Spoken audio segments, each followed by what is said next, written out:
Finance and Administration Manager at Kodagoda Aid Support Organization. Our organization is doing a lot of things. We are into HIV and AIDS prevention, and we are also doing PMTCT in Mzuzu, and we are also doing some training for grassroots girls.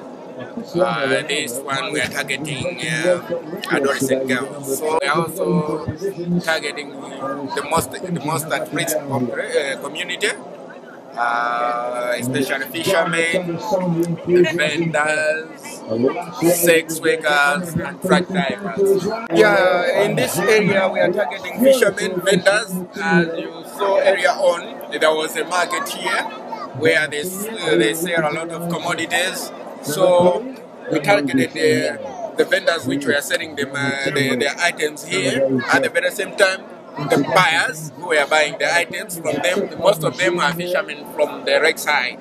So these are the most at-risk community which we are targeting. Quite good idea.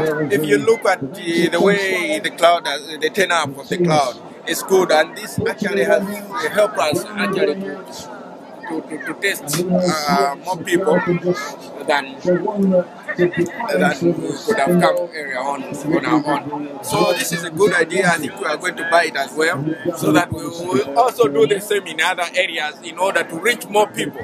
Today we actually planned that we are going to test about 50, but by the look of things, we will beat that target because we brought in probably 144 testing kits, and as at halftime, we had more than 50 people. So I'm hoping by the end of this match we'll test more, because currently some of them cannot go there and test because they're still watching the match here.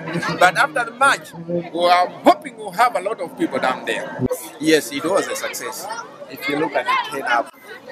How many people do you think are here today? There are more than 5, even 1,000. The way I look at it, even 1,000. 1,000? Yeah, more than 1,000. This is more than 1,000, and probably with our target, we can even beat our target with 100 and something plus. That's if amazing. You look after the match now, people are now starting to flock going this side. It means they'll need some more service. Okay.